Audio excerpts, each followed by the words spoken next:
Hello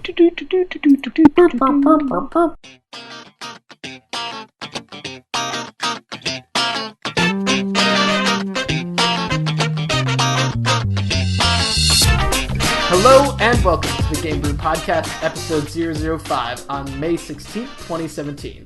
I'm your host, Ian Richard, and today we'll be discussing handheld gaming and whether or not games need to be quote-unquote socially responsible. But before we get to any of that, it's time for a beer. Chris, what are we drinking this week?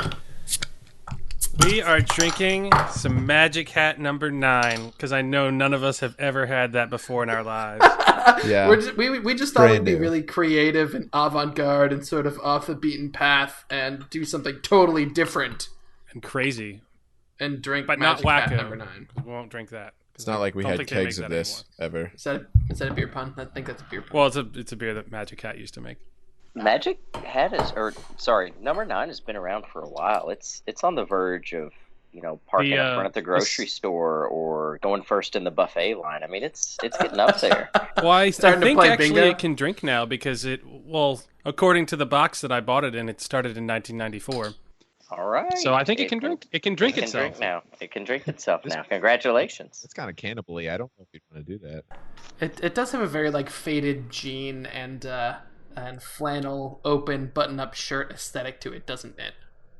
I see nothing wrong with I've that. always enjoyed it. It's so good. There's something about that warm roundness to this beer that is just amazing. Mm-hmm. And just that hint of apricot. Yeah, it's kind of lagery, but it's not lagery. Well, it's kind of lagery, but it's not it's lagery. an ale. It's kind of ale-y, but it's not. It's a not quite pale ale. It's not pale at all. I have a question. Where are we on the apricot continuum here? We all apricot people? No, it's an apricot. I don't know what you guys are talking about. When I'm trying to sound snobbish, I say apricot. Really? But you don't normally say I say apricot. You say apricot. I say apricot. But when I'm trying to sound like a douche, I say apricot. I feel like you're unfairly judging those of us people who just say apricot like normal folk. No. He's right. You guys are douchebags. So the most important thing about Magic Hat, though, is reading our caps. So mine's not that exciting. Always trust a Magic Elf. I mean, that's good. Well, yeah, that's pretty good. It's not Dan, my what do you got? Magic. It's delicious What do you got, beer. Dan? Oh, mine says "Be at peace, not in pieces." Mine is pretty topical. It says, in relation to this podcast, it says it's hard to improve on silence. Perfect. So fuck you, Magic Hat number 9, for being delicious. So, all right. Yeah, but yeah, this is definitely an old favorite beer. So yeah, just having a nice drink this evening. So what have we been playing this week? Dan, what have you been up to, man?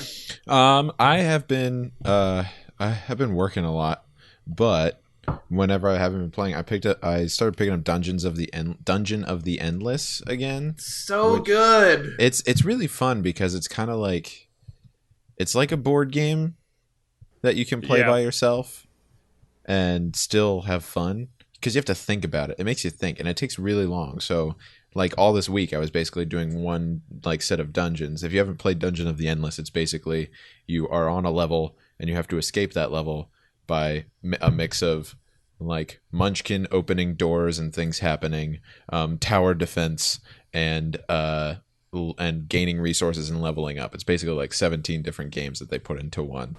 That was really aptly explained, Dan, because the game is actually, a little bit that's actually weird. courtesy of my friend Paul, who was watching me play it, and he was like, "Oh, it's kind of like this," and I was like, "Oh, you're so smart."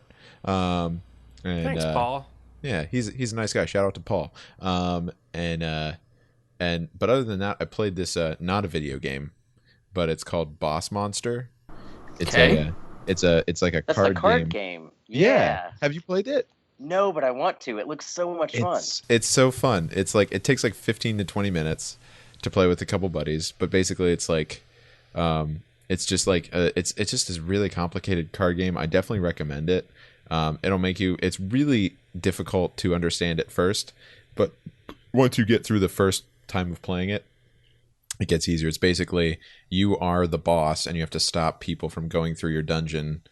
And so it's kind of like a dungeon or dungeon master or dungeon keeper. It's kind of like Dungeon Keeper a little bit. It's a lot more basic because you have like it's just like 5 cards that are each a different room that they have to go through, and like each room does damage. Looks awesome. You're building the dungeon, in other words. Yeah, like you and like you get either if the hero gets through, then it hurts you, so you get like 1 like wound it's called, or if they don't get through, then you get a soul. And once you get 10 souls, you win. If you get 5 wounds, you die. So, I just added that to my wish list. Thank you, Dan. Hey, you're welcome. You're welcome. And if you're listening, I highly recommend it. It's really fun. You can play it with just a couple. If you have like a couple of roommates, like I do, you can play it. If you have, it's 2 to 4 players. So, definitely a recommended one from Dan Rotz. Chris, what have you been up to? So I've been kind of bouncing around stuff. Mainly I've been playing through Turing Test, which is a game I got from Humble Bundle. Humble Bundle. Humble Bundle Monthly. Humble Bundle Monthly. It's really cool. It's very much like Portal, but without the portal mechanic. But it does have interesting, like so it's puzzles. A it's a puzzle game, yeah. Yeah. And kind of in the same way you have a robot voice talking to you the entire time, kind of taunting you, but also it's not as like funny as Portal, but it's kind of more serious and kind of making you ask a little more questions. And it's a robot voice, but is it a human? Like, is it equal in AI to a human's AI? Well, that's the point. Is like it's cross, like it's supposed to be an AI, but it like. You'll have to play it. It's hard to explain. It's all very much. It doesn't think it's an AI. It's trying to control humans in a robotic way. You'll have to play it. It's really cool though. I recommend it. I've really enjoyed it. Yeah. It's not too long, and I mean, if you can get it for cheap, go for it. I think it's really good. It's cool. I'm almost finished it, so I haven't gotten to like the big reveal yet, but there's a lot of, and like it kind of has a thriller feel to it as well. That's cool. How many hours you put in so far? Let me check. I think it's been like 5 or 6. Oh, okay, that's not bad. So I feel like that's a good length for a puzzle game. Like I feel like puzzle games should be no longer than like 12 hours. That's all I can take. Yeah, because at that point it just starts getting tedious. Unless it's like Marvel Puzzle Quest, and then you can spend hours and hours and hours. What is Marvel Puzzle Quest? What is this thing? That's a mobile game. Oh, okay. It's kind of, one of those mindless like match the gems up kind of. Oh, yeah. Matching games are not fun. I don't like that. Speaking of mobile games, I downloaded Fire Emblem Heroes too. What? Okay, Fire Emblem Heroes also. Yeah. What is the deal with this? Because I just downloaded it, so I need to see like what. Right now, it was just like a bunch of weird anime guns that shoot rainbows and shit. So. Well, there's no guns. Yeah, there's no guns. I don't know what you're talking about. There was a gun at the beginning of it that shot a rainbow. I was watching. Maybe there's a bow and arrow. I don't know. Anyways, nope. So have you ever played Fire Emblem? Sounds like a very happy game. It was just unicorns blowing rainbows out their asses. I don't know. Did you ever play Advance Wars? Mm-mm. No. Oh, okay, that was so much fun. So it's like a mini. So this is like a kind of more basic version of what Fire Emblem was. It's like on a 3DS and all the Nintendo handhelds, but it's kind of like a strategy game, and there's a kind of rock paper scissors thing going on as far as like the units. So like there's swords are better than axes, and then axes are better than spears, and spears are better than swords. So you kind of have that strategy going on, and then there's also magic, and then different units can go different speeds and stuff. So it's just like a little mini strategy game you can play on your phone. It was pretty fun. I really liked it. Is there a multiplayer aspect to it, or is it totally single player? It's pretty much single player, except it has a lot of that multiplayer stuff that a lot of mobile games have, like team up with your friends to help you with this one battle. That's not really the main thing, but right. So it's one of those, and like you can. So it's fun. Well, I'm gonna boot it up and get it going here once good. We log You better off. friend. I'll try to fire your emblem.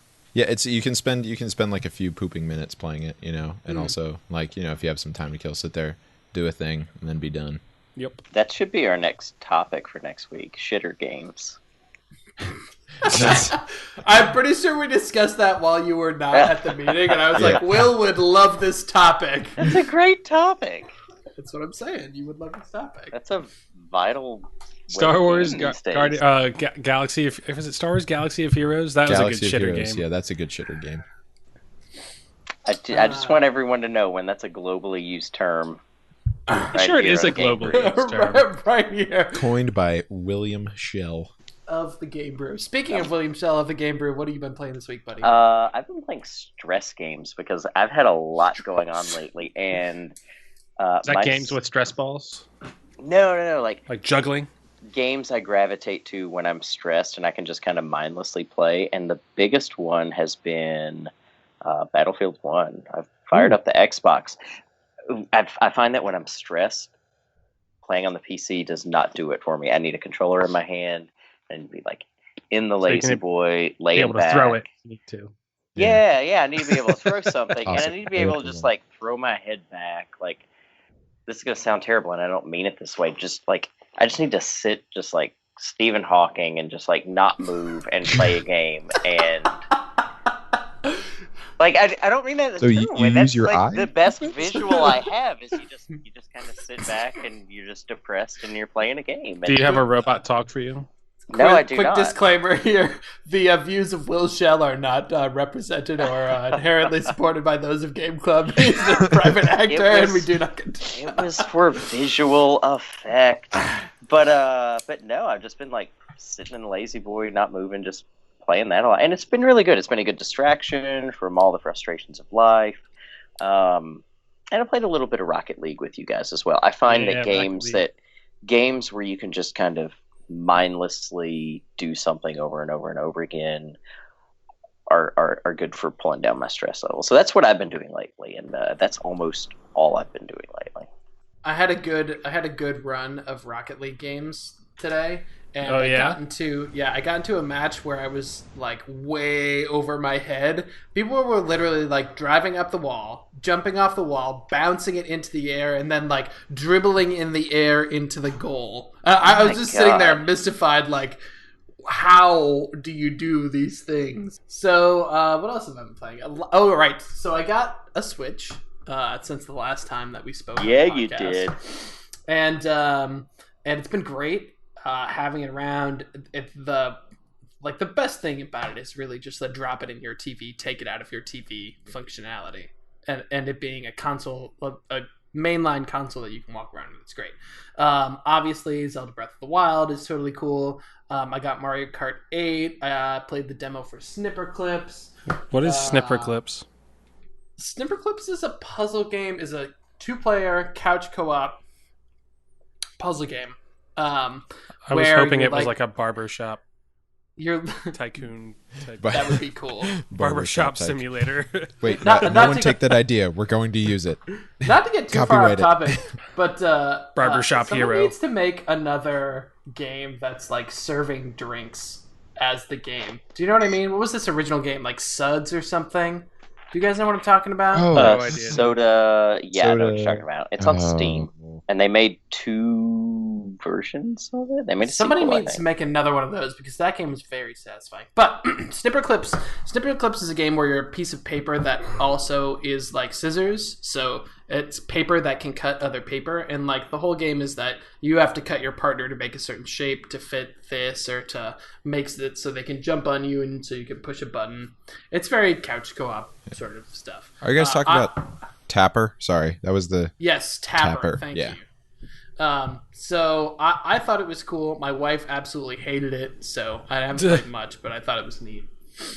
And then I also purchased Overwatch on the Xbox because I just didn't want $40 that I had, and I was like, you know what? Just get rid of it. Just throw it out there. I thought it would be more fun than fleshing it out. No, my brother started playing Xbox again, so I was like, oh, okay, I'll go play some Overwatch with him, and it's definitely a different experience. Is it slower? The Xbox. It's slower. That's what I was going to ask. It's noticeably more casual. Like, people are not as intense on the Xbox as they are on PC. And sometimes that's good. honestly. Sometimes it's good to just play a game and be able to kind of do whatever you want and hang out. Do you notice the adaptations? Torbjorn is one. Like, his turret is apparently slower moving and slower reacting on the console version. Could you tell a difference? You can't. You know what is interesting about it is that you can't tell a difference. So they have it tweaked to where it's kind of perfect. Cool. Because I think when it was first released, Torbjorn had this thing where he's super overpowered on the Xbox. So they've kind of been all over that. So that's what I've been up to. So let's move on to topic number 1, shall we? With the Switch coming out and with a whole new generation of handhelds on the horizon, we wanted to take a look back at some of our handheld memories, some great things that we loved about handheld gaming in the past. And I'd like to kick this off by going to Chris, because he seems to have some really cool stuff that he wants to talk about. So Chris, talk to us about your handheld past. First you want to say what the title of the segment is called? Yes. It's the Handheld Hard-On. Got a hard-on. Not really. Well, maybe. Well, hold on, let me check. I mean, no judgment. Nope, nothing there. Nope. So there's some good things on this list. That's okay. So one of my biggest memories, Will. I'm sorry, your biggest handheld hard-on memory? Yes, the biggest one was when I was little. Yeah, now it's weird. Was when I was little and I was sitting in the car and I would always have to like have my Game Boy held in a certain way so when I passed under a light, I would get just enough time to do something in the game and then it would get dark and then I would... So, for me, one of the biggest advances in handheld technology was the Game Boy Advanced SP. I thought that was one of the coolest things ever made at the time. It still kind of is. Just because it had a backlight, and it was such a simple thing, but it was such a big deal. It was revolutionary. And it was revolutionary. And it was just great. I loved that thing. I played, like I said, Fire Emblem, Advance Wars, Pokemon. So many good games, so many good memories on that. But remind me what this thing looked like, because I never had a Game Boy Advance. So the Game Boy Advance SP was like, it was basically a like 4-inch by 4-inch square that unfolded. Mm-hmm. So that the screen would be up top and kind of like it was like right before the DS, I think. Yeah. And they kind of incorporated. It was like it had 2 parts. You didn't use the I don't think there wasn't like a screen on the bottom, was there? No, there wasn't. It just had like that normal Game Boy looking stuff. It did have the bumpers on the right and left from the because it was a Game Boy Advanced, yeah. Right. But I loved that thing, man. And it could fit so easily in your pocket. One of the best things ever. Boop. You can buy one for $16 on eBay right now. Shut up. That is one of the Game Boys that I was the most fond of. And one of the coolest things to me, I bought mine used right before I went on a band trip. I bought it used at a GameStop, and I turned it on in my car. I totally didn't think it was going to turn on because it had an internal battery. It still had half its charge. I don't know how long it had been in there. Oh my God. That thing is amazing. And then I remember I went to college and found it when I went home for like summer vacation or something. I opened it up, still at half its charge. I don't know what they were doing. It was so cool. It was uranium batteries. It was self-charging. It was amazing. Chris, I'm told that if your handheld lasts longer than 4 hours, that you should seek medical attention, that there's an emergency. Yeah. Yeah. And a game recently that I've really liked and was kind of shocked that I was going to like it so much, and is really addicting, is Animal Crossing New Leaf. You're not shocked at all that you like that. What is that shocked. for? Is that for DS? That's for 3DS, yeah. So I got it because my girlfriend has it. And what is Animal Crossing? Because it sounds like the most boring ass game. It's so simple. It could be the most fun GTA mod ever.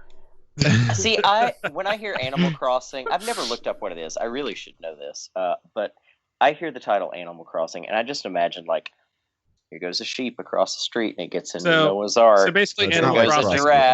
Animal Crossing's a town. Animal Crossing's a town that you're the only human in this town, and you move there to live there, and everyone else is animals. like all the other villagers, and they like come and go. Like they'll stay in your town for a little bit because you're obviously the mayor, and because these you're the only stupid animals. human. That makes sense.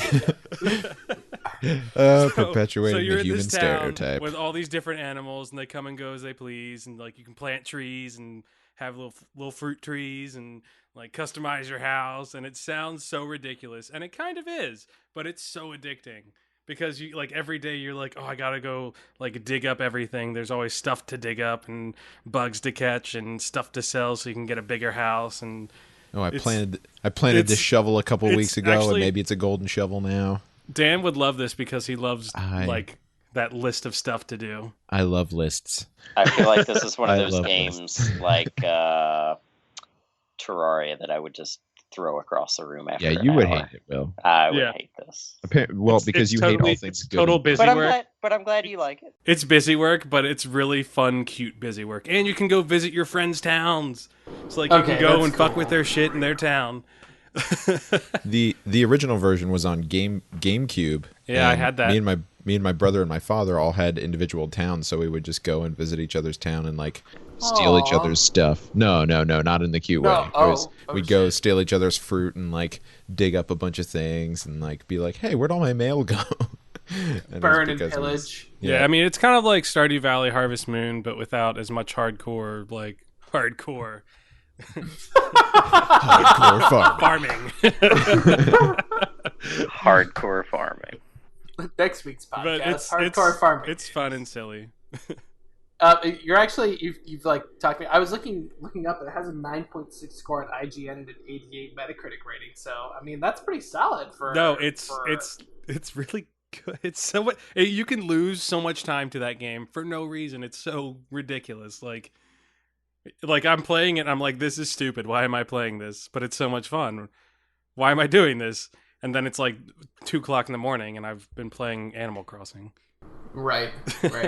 I love it. Dan, what have you been up to? Like, what's your handheld thing, man? What do you go to when you need to just hold something in your hands? Well, whenever I need to hold something in my hands, I like the thing that always gets to me is just to tell you a little bit about, this is going to reveal a little bit about my family.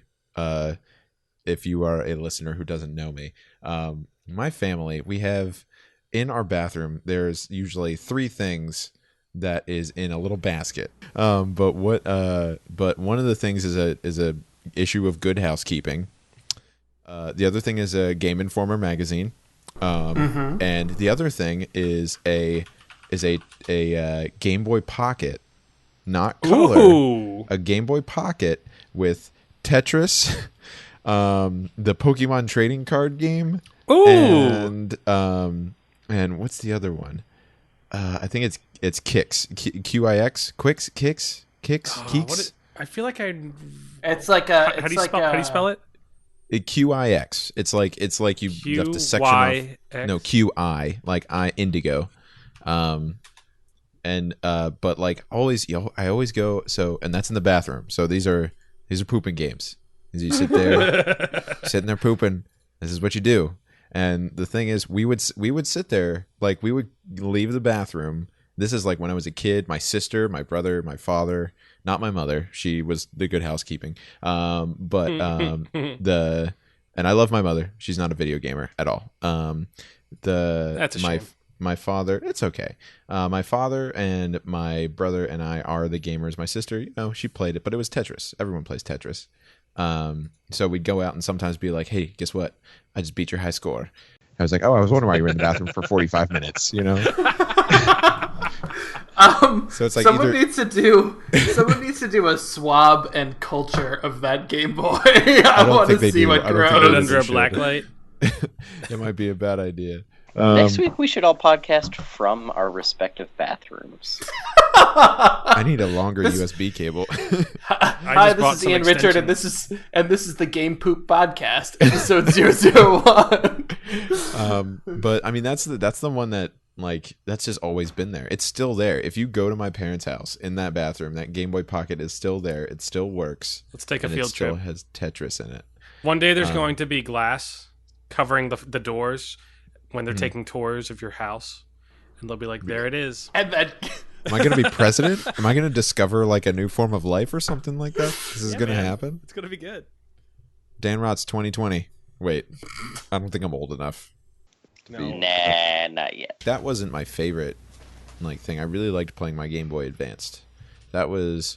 And I didn't have the dual screen one. I did not have the Game Boy Advance SP. I just had the Game Boy Advance, so I had to get the little like booklight looking thing that you put on top of it. Yeah, and it like shone down whenever I was driving in the car. That's what peasants had. Yeah, I was a peasant. It's fine. Still am a peasant. Now I'm probably less than a peasant. I don't know. I'm like the fool. Dude, whatever. I still remember that like original like hardware connector to the original brick Game Boy. That was like a had, giant and like the magnifier. A giant Oh my gosh, the magnet magnifier screen one that was was the best also one. like a light. Oh, that thing was the best. It's like I need to see my green Mario in all its glory. Just need to see my green Mario at all so I don't die. Yeah. So what Yeah. did you play on the Game Boy Advance? What was your go-to? The one thing, I mean, there were a couple things that I played that like were all the time. Keep in mind, at the time I was like 12, but I really liked the Castlevania games. Like they released a couple of them on the Game Boy Advanced. Symphony? No, not Symphony of the Night. Symphony of the Night was on PS1. Yeah, Harmony of And is amazing. Yeah, There was Harmony of one- Dissonance. Harmony of what?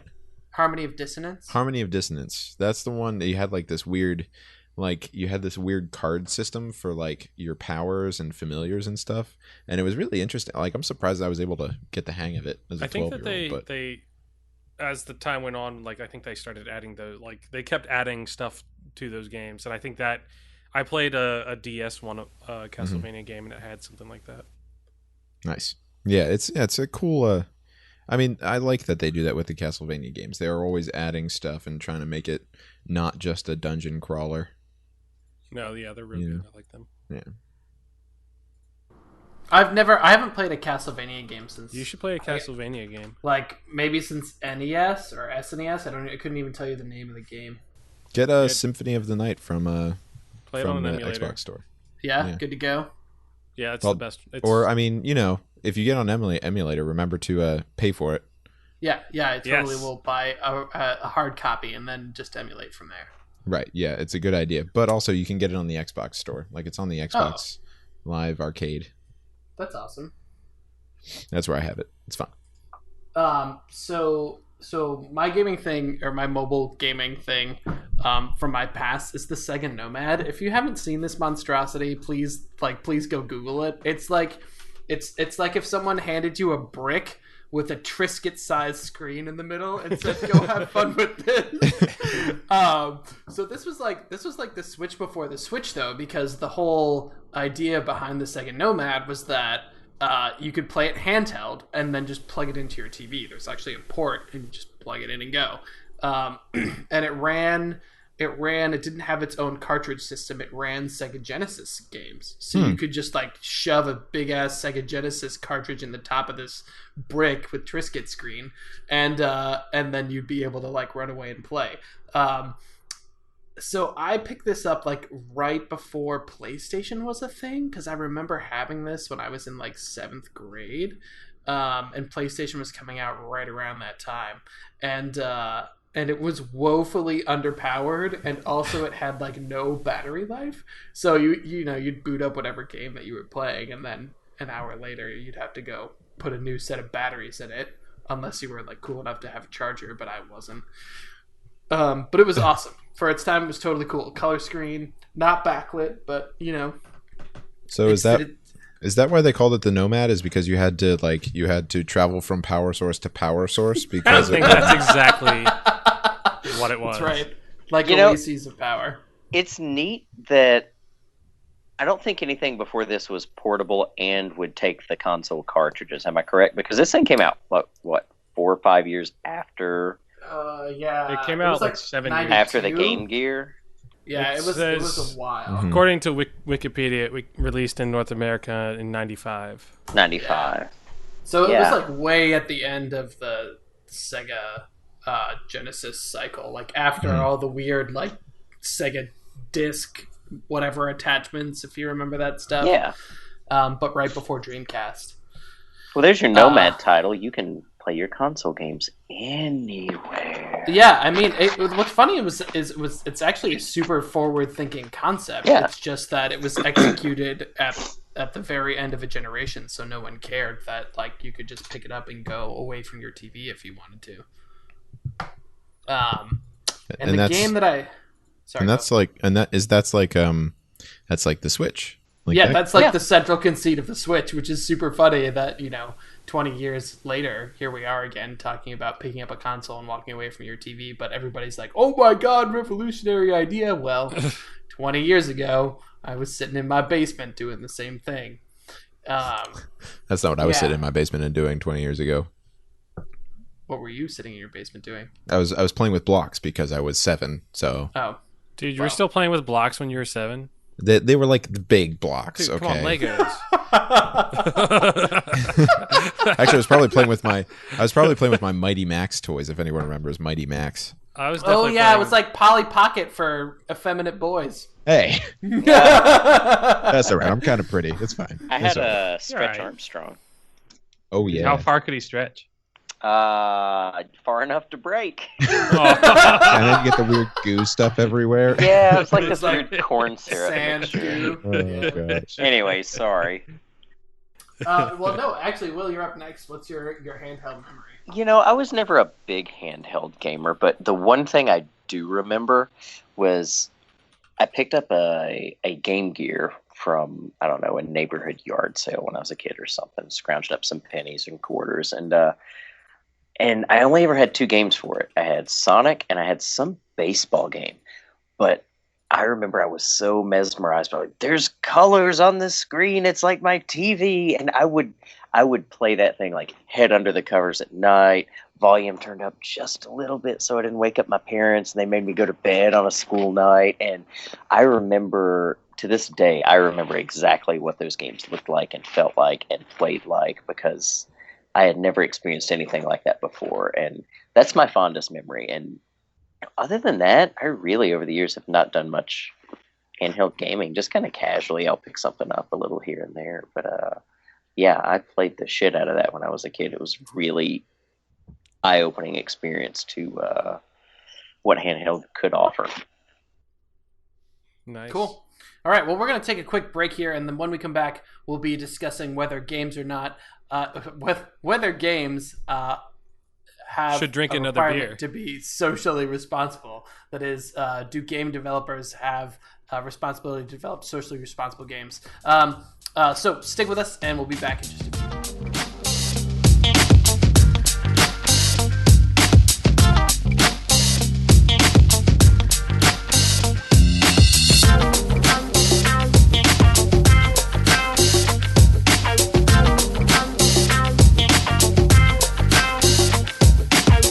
Back to the Game Brew Podcast, episode 005. How's this beer sitting with us, gentlemen? Delicious. It's sitting very pleasantly in my belly. Do we have some more caps to read? Did everybody open number 2? Ooh. You can't go wrong with Magic Hat. You really can't.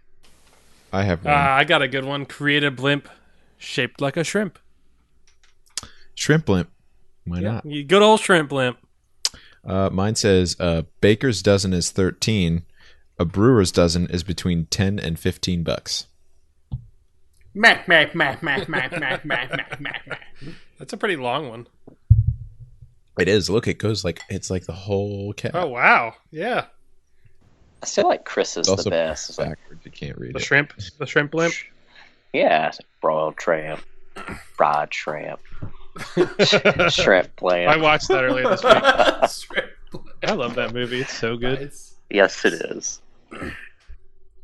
Okay, for our Beyond the Screen part of our podcast right now, we're going to talk about the question, do games and their designers and players have a social responsibility to ensure that games are having a positive impact on society? So when we talk about social responsibility, we're talking about whether or not games are having a positive impact. So however you define that, that's kind of up to you. But should games try to have a positive impact? Is that important? Or are they something that we escape to? Are they fantasy? Are they something that we can experience outside of our social norms and our social responsibilities? So I want to put that question to each of you. And I'd like to go to Dan first. How do you feel about this whole social responsibility question, Dan?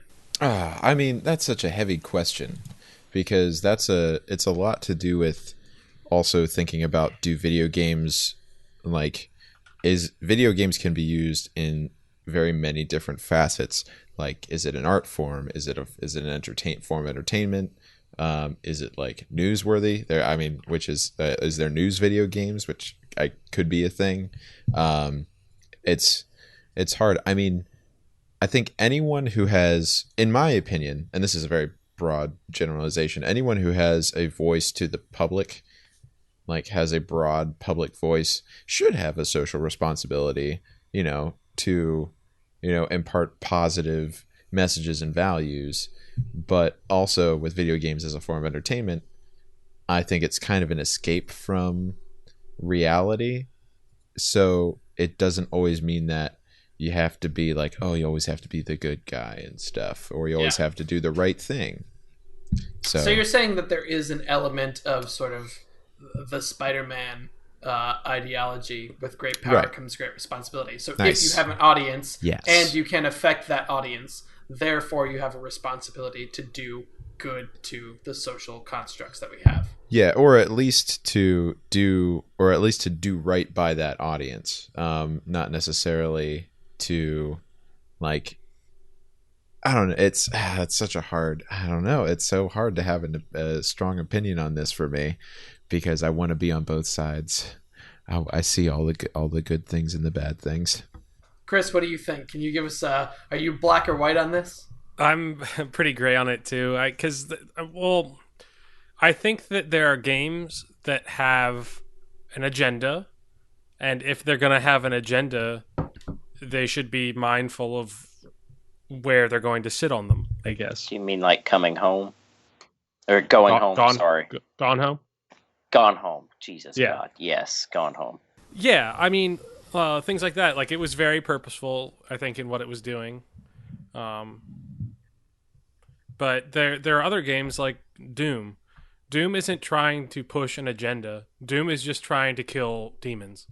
I mean, that's a pretty good agenda. In my opinion. That's pretty anti-demon, to be fair. Well, it's pretty anti-demon, but like it's doing the shit out of that. We're gonna piss off the demon lobby right now. How did you feel? How did you feel when you got to the end of Gone Home? Did you feel good, or like it made me think, and it made me appreciate the time that I had spent with that game, and kind of it made me thoughtful on that subject, and I thought that was a good thing.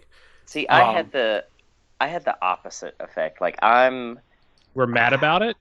Yeah, I was like, why are you mad about that? Like, it's not the subject matter. The subject matter, to try and be spoiler free, I was like totally in support of like the message you're sending. I was just like, you tricked me into having feelings. I was like, you son of a... I don't know. I just felt cheated. I was like instead of an experience, I don't know. I'm like Dan. I'm in the middle. It's like, were you like expecting to have like some like kind of fun mystery story in a spooky house, and you didn't get that?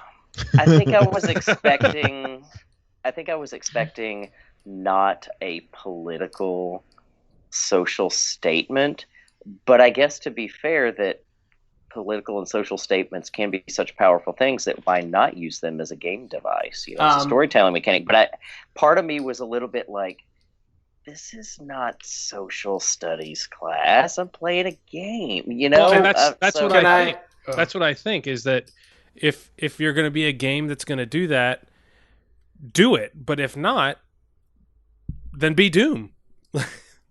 Go ahead, Ian. Yeah. So what I was just trying to jump in to say is that I completely disagree with you, Will. I think that one of the best things about Gone Home is that it was there to tell a story, regardless of what the details of that story were. It was compelling. The fact that, spoiler alert, the fact that the main character is finding out that she's gay and sort of going out through this coming out process is just is right, and talks about suicide. I think those things were meaningful, and they were able to be done correctly because it wasn't like, oh, everybody look at the gay person, everybody look at the, it was just, this is what the story is. Come live in this world for a second, experience it as best you can. And that's what I loved about Gone Home, is that it was an experience wherein certain characters maybe didn't apply to like deep social norms, but that's not a bad thing for me. It's for me, that's maybe an opportunity for someone who hasn't had the experience of, getting to know someone who happens to be gay. Maybe they have a window into at least something resembling that world. I don't know. You're right. It was an excellent story, and I guess, I spend so much time purposefully avoiding the drama of the news and all the depressing stuff on TV. So, maybe that plays a part of it for me, and feeling like, oh, I'm dragged back into, albeit a positive statement that I totally, like say I'm in support of. I just felt like I was dragged back into the discussion, and I don't know, I'm really apathetic about a lot. And I'm not saying that that's a good thing. It's not, but, I just purposely try to not be a part of a lot of social discussions, because I'm a person who gets very easily frustrated with what I think are stupid or unsupportive or negative views of other people. So, that's kind of why, in my opinion, why games exist, is they're an escape from reality. It's not something that you do like. I mean, I know I play Stardew Valley, which is kind of like you get home from work, you go and do more work. But the work that's there, but it's fun. It's like planting stuff and like talking to people and mining. And I'm like, I don't do that at my job. I fix computers or teach kids music, and that's like, it's like so much the opposite of what that is, or at least I view it as being the opposite of what that is. So like even like. Whenever you play like maybe like violent video games or something like that, where you can get into like a whole like that's a whole nother discussion. I mean, we could talk about violent video games as like a whole thing, but yeah, it's like an escape. It's like something you wouldn't do normally. That's what I want. I want an escape. I don't want to play, I don't know, Farmville, and then, a few hours into the game, Donald Trump shows up, or some Trump-esque character in a red tie, and, starts pulling up my turnip saying, these are the best carrots. These carrots are so good. Let me tell you, these are the best carrots that have ever been grown on a farm. But they're turnips. But I know those aren't carrots. I don't want to be dragged back out of that fantasy world. The thing is, you have the option to not play that game. You know what I mean? Like, if you don't want that experience, I mean, it's like going to watch movies. Like, if you don't want to watch a romantic comedy, then you don't have to. I will watch every romantic comedy, and don't tell me I can't. I will watch it with you. I'll share the popcorn. Yeah, Will. Yeah. I think that the hinge pin here again is that we have to decide whether or not games have an impact on us as a society. So real quick, let me just poll you. Do games have an impact on us as a society? Yes or no? One word. Yes. Chris? Yep. Dan? Yeah.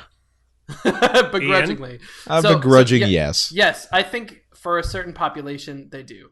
Obviously, those of us who play games. And so I think if we all agree that they do have an impact in some fashion, then we have to be conscious of what that effect is, because as soon as we say it has an effect, then you have to ask the question, what is that effect, and is it good or is it not good? So we were talking earlier a little bit about violence in games and kind of doing a little bit of research and thinking back on the games that I played. One of the first things that came to mind was the Call of Duty Modern Warfare 2 infamous mission called No Russian, where you're like some sort of undercover operative with these Russian terrorists in an airport in Moscow, and the whole level is basically just like mowing down civilians with an M60. And the game doesn't make you pull the trigger. You can just wander around behind them, but I would hazard a guess that most people do. And I went back and watched that mission today just with a sort of a different mindset than when I originally played it. And I'm sitting here thinking, like, why would we make this a thing? Like, if this is and I think there is an answer there. Yeah, Chris. So sorry, Chris, go. Yeah. Sorry. It just that also reminded me of in Far Cry 4 at the beginning. You have the option. You're told to sit in your chair, and the guy will come back. I can't remember his name off the top of my head. I think Dan probably knows him. Have you played Far Cry 4? I have. It's been a while. So if you sit in the beginning of Far Cry 4 and you're told to stay in your chair, if you stay in the chair for like 10 minutes, he'll come back and be like, "So sorry," and the game will end within 45 minutes, and you won't have to go through the entire game killing tons of people. And it just kind of reminded me of that. Like, yeah, but it's like, yeah, you get a choice in the matter. But yeah. I think what Ian's talking about more is the fact that it doesn't really have an effect on the game. Like, whereas in No Russian is like, you could have done either way. You could have done, like, you could have gone through and like blended in. And that's kind of why, and that's kind of where it's kind of, and that's kind of where it's the blend of like, here's the game is like, are you a person who plays the game as, and again, it's so weird because it's this gray area, because it's like, are you a person who's playing the game to like experience the story, or are you a person who's playing the game and like having this ulterior motive? I was like, I don't want to do that because I'm a good person. But if you're playing the game and thinking as that that character is like, oh, if I'm that character, I'd want to blend in so that in like the inevitably like the positive thing would happen. But essentially, like, if you put a gun in somebody's hand and put a bunch of people in front of them, and the only thing that you can do is pull the trigger or not pull the trigger, I think most people are gonna, in the video game world, pull that trigger. So especially in the first mission. Yeah, what are we encouraging people to do? Why are we encouraging them to do that? Where else would you have been given a representation of?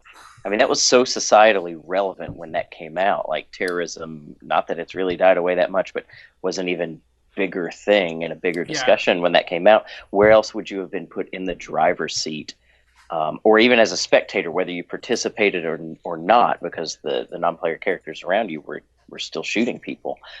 Right. What other game put you in that front row seat for,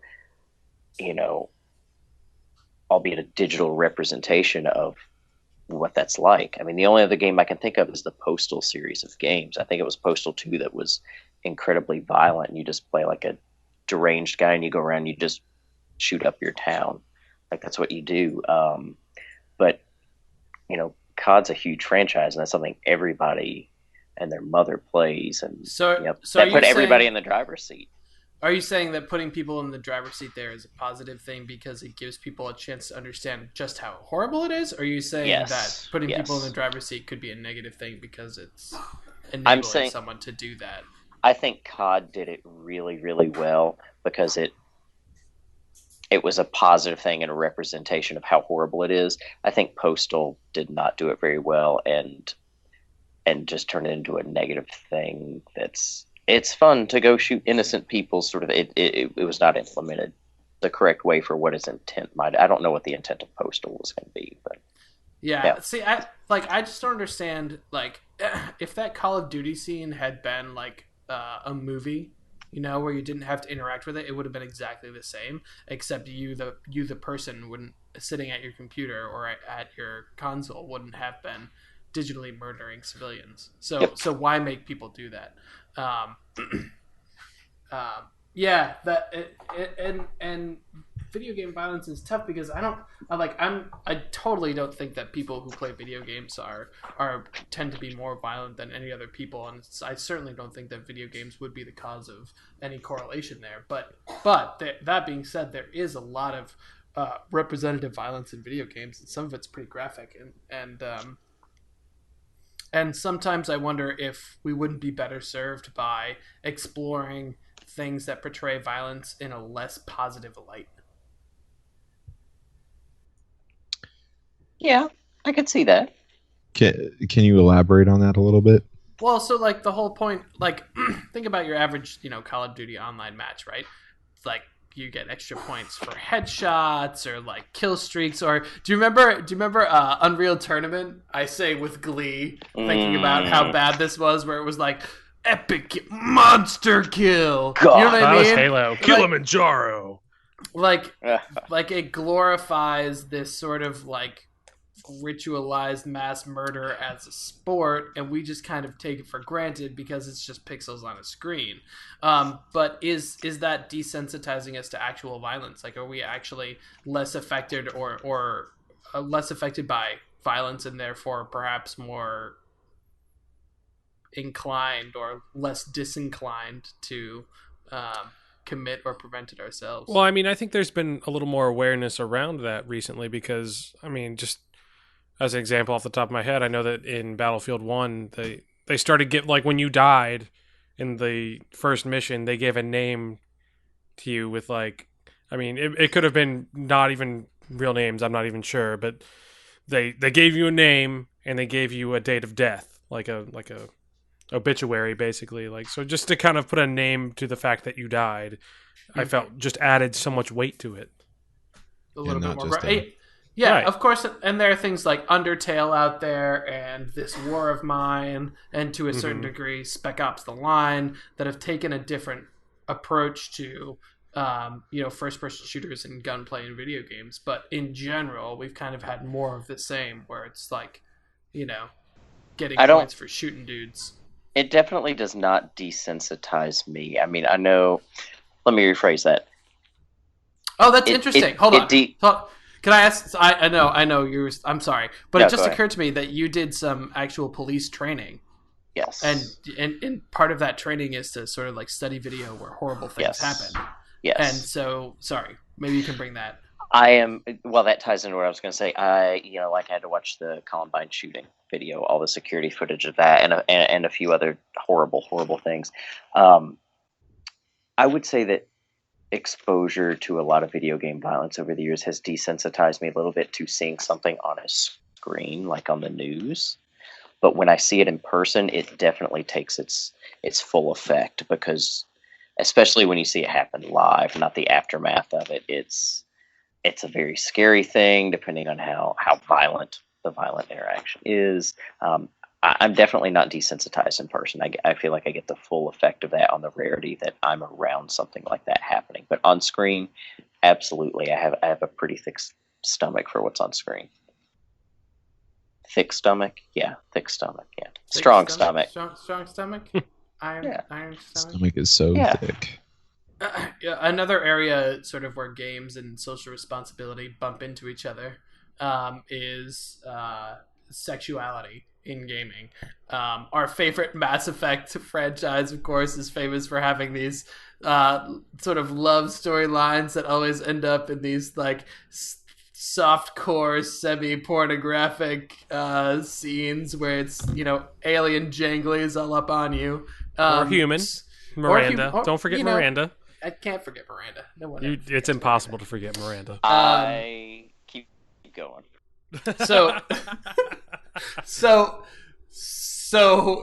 here we are, sounding like a bunch of pigs talking about this, but about a digital. Well, right. Character. So some people might say, like, are we turning, a pretty serious relationship that has feelings and personal, stake involved into like a series of conversation boxes that you're like, oh, I said the right thing. Oh, I got her the right item. Oh, here it comes. It's going to happen. And then it happens. And that's not at all how sex and loves works. Like, are we trivializing this? Are we making it something that's, so unreal that it's not, it doesn't resemble anything real anymore. Dan? Well, but that's unbelievably hard to replicate. Like, that's whenever like that's what that whole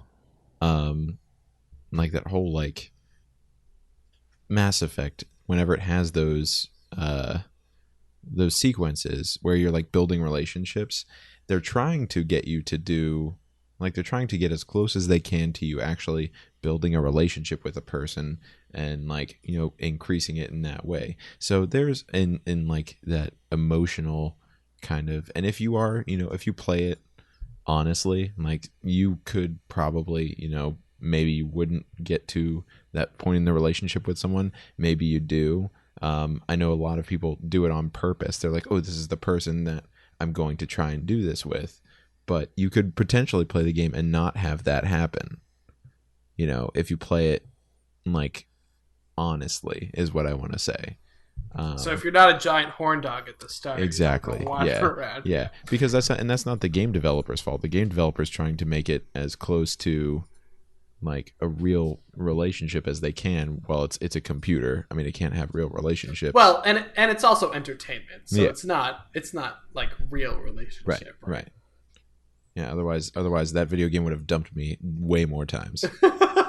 But again, the question is not like what is the developer's intent, but are we facilitating or encouraging unsafe or immoral grounds for you know, having sex? Is it as easy as, you know, talking to someone a couple times and buying them a beer and calling it a day?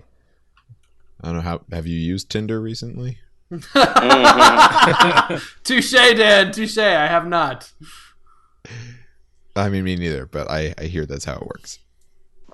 I agree. Go ahead. But it's not just Mass Effect, right?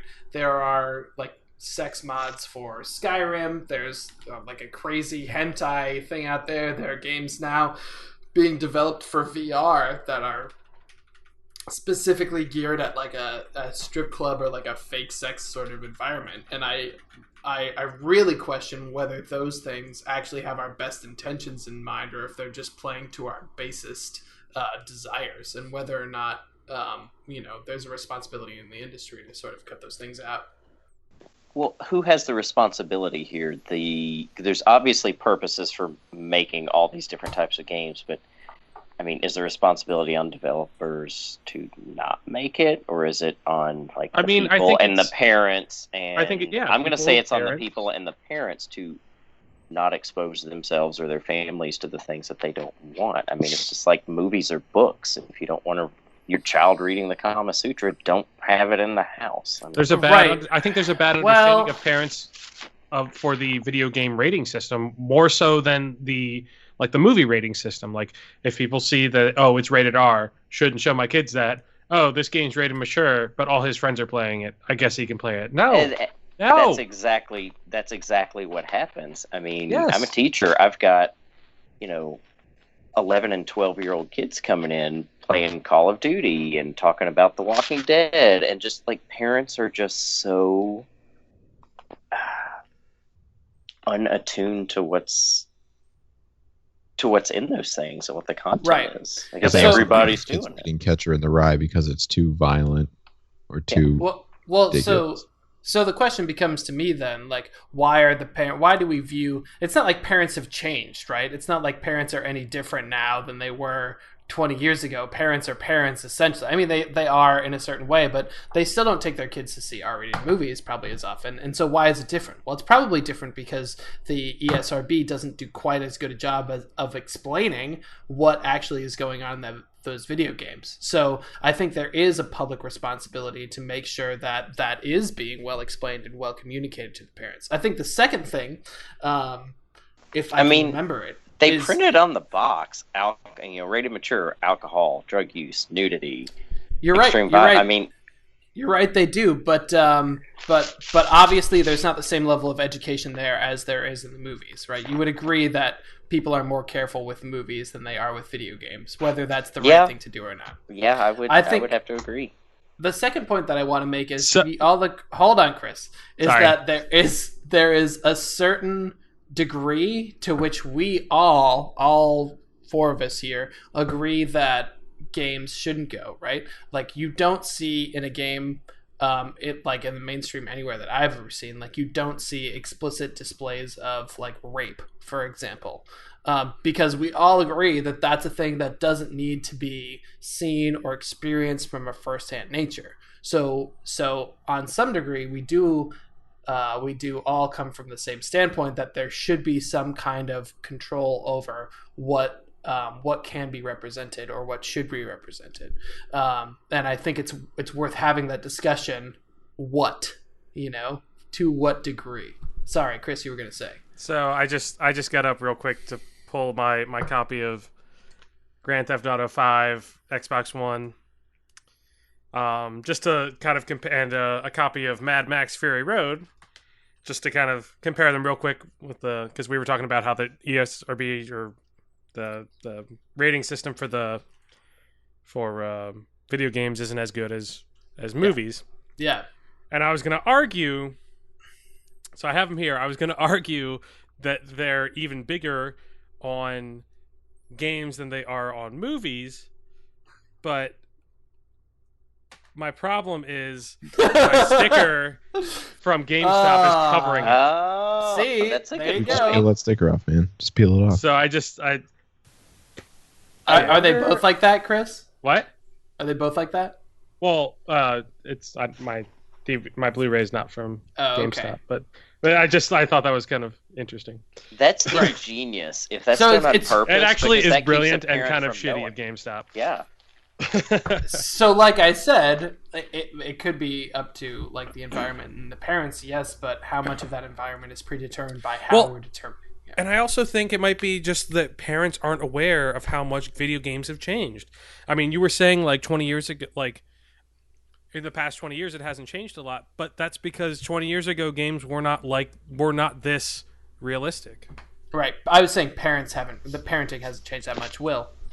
I want to get back to what you were talking about a minute ago, Ian, because it's very on topic in terms of the responsibilities of the game developers. Like, you don't see scenes of rape in games, and I think that not having things like that does fall under their purview of what to do and what not to do, because you do see that in movies and television. You do not really see that in games. And I think that has a lot to do with you're in the driver's seat and you're controlling an experience, and they don't need to be putting people, in my opinion, in the driver's seat of like a rape scene. I mean, maybe a police officer like coming in and saving somebody, I guess, but yeah, you don't need to be in the driver's seat for anything like that. Yeah, but you're saying you wouldn't even you wouldn't support necessarily legislating that. You're just saying that that should be a decision that a publisher makes, not to publish a game. I agree, and I think that if a publisher did that, they're well within their rights to do so. I mean, the film industry does it. Books do Clockwork it. Orange. I think that's a vote with your wallet sort of thing. If you don't like that they've done that, don't buy the game. Yeah, and that's where the developers kind of make a lot of risks in that aspect too, which is that, is it like, do we put out this thing that is controversial and not make any money on it, or do we not put it out do we change that? And that's why that isn't out, is because they know that the majority of people will not go for a game that has that content in it. And so it's like, what's the use of putting it out? There usually doesn't need, there never really needs that plot device to get your point across, ever. There's another way, there's always another way to portray what you're trying to say than that. And I think that's the thing, is that no one wants to take the risk of having that scene there just to make a statement, because what statement is that? It's not worth anything. Yeah, I'm arguing against myself a little bit here, but have you guys seen the girl with the dragon tattoo movies? Not the American versions, but the whatever Norwegian versions or Icelandic, whatever. I have not. Yeah, so there's some pretty graphic scenes of sexual violence in those movies, and I never felt like it was just there for the sake of it being there. I felt like it was actually useful in terms of the story. So the last thing I want to talk about in this section, maybe we could talk about it real quick is just representational issues in gaming. So whether or not gaming reflects the society at large, or whether it reflects just gaming's population. So mostly white males of a certain age, and throw that out there, because there's been some, especially with Overwatch coming out and there being such a broad range of characters, and that just wanted to see if you guys had any thoughts on that one. I think what they're doing is kind of neat, but part of me also wonders if they're just trying to be like a... I don't even know what the word. This feels like you're trying to say what I was trying to say with Gone Home. It's like you enjoy the experience of what you're doing, and then something else is just like, oh, and by the way, this is part of it too, whether it really needs to be or not. Although, to be fair, in the Gone Home instance, it really was part of the story. But kind of. I mean, I feel like they're just trying to connect with as many people as possible, and them being like, oh, you feel this way about yourself. Well, we have someone for you to connect to. You know what I mean? I think it's a good thing. Like I think it is too. Symmetra, correct me if I'm wrong, but they have said that Symmetra is autistic. Yes. Yeah, I think so. I think that's a good thing. I mean, because there are surely autistic people that play this game, and I don't know, that I would imagine that that's a good connection for some of them to make. I don't know. I mean, I just imagine that to be a good thing.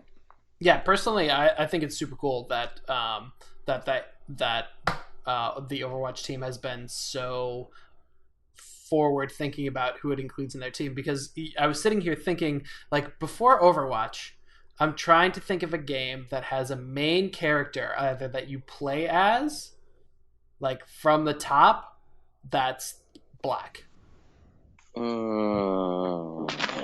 Crackdown. That's a good point. That's a tough one. But Crackdown, you could also choose what your color, what type of person you were. Like if you were Caucasian, if you were Hispanic, if you were, So what about the Coltrane? Coltrane. But you're not. given from Gears of War. You're not given. Okay, a choice. No, that's actually a good call. I didn't think about Gears of War. The first thing that came to mind for me was Final Fantasy VII. With Barrett, right? Yeah, because that was a fair long time ago, but still, they found a way to make that happen. But outside of that, I feel like a lot of people would struggle to say, like, name me a main character who's not like white or Asian and a dude. Ken Griffey Jr. baseball. It's no. I think that's a good point. So gaming isn't necessarily always representational of the society within that it resides in, and that might be a problem. But just a thought. Well, I think that the gaming industry as a whole has been going in that direction, and the movie industry is kind of trying to, but Oscars don't believe so. I think that I think society as a whole is just trying to do that too, and kind of be more aware of it, that there's more than just white males out there that need to be heard from, and like have stories too, I guess. Absolutely. Guess. All right. Well, now I sound like a dick. Okay, so to wrap up today's episode, I just want to have a quick discussion about what we're excited for in 2017. So we'll go to Chris first.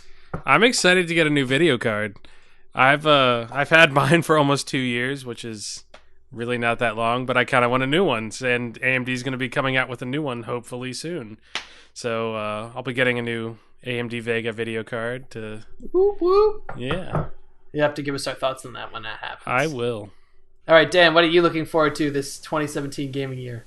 Later this year, at some point, whenever the new South Park game, The Fractured Butthole, is released. I never played the first one. How was it? The first one was great. What kind of like the Stick of Truth or something? Yeah, the replayability is very low, but was it is it like a Final Fantasy style RPG, like a turn-based type thing? Okay. Yes, very much so. But it's which is why it's like the replayability is not there.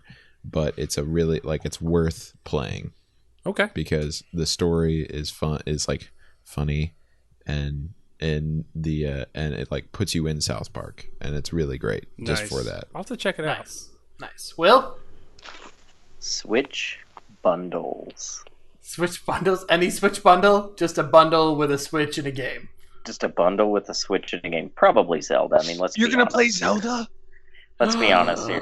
I am going to play unless something else comes out. I am going to play Breath of the Wild, and I'm going to give it my best effort. You heard it here first. I mean, if he doesn't, everyone can be disappointed in him. If you get through that game, Will, you will be a different person at the end of it. I mean, I've heard nothing but good things, so there's got to be something. I'll send you a cookie. So. I will send you a cookie. And I'm looking forward to Destiny 2. I played Destiny 1 at launch pretty hard, and did some raiding with Destiny 1, and I put a lot of time into vanilla Destiny, and I think one of the expansions when it came out, and since have lapsed. And I think there's what was great about Destiny 1 is that there was a really solid foundation, but not nearly enough content. So I'm hoping Destiny 2 can essentially be the same great things that they did, but just more and better content. And dear God, please, the story would be beautiful. Are you going to play it on PC? Yeah, because it's being released for PC. Exactly. Well, then maybe I'll play it, because that's one of the reasons I stopped playing it. All right, well, that's it for our podcast this week. Join us next week. We'll be having another show. And thanks for taking the time to have a listen. You can hit us up with your questions and comments at facebook.com/TheGameBrew, on Twitter @TheGameBrew, on Instagram @TheGameBrew, or at www.thegamebrew.com. Thanks again for listening, and we hope to see you next week.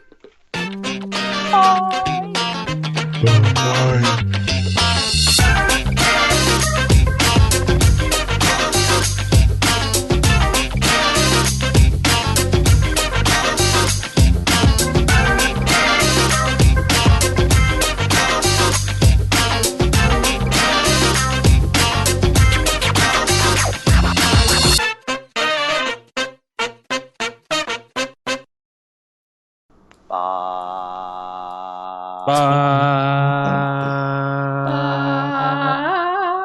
Okay, we're done. I'm stopping this recording.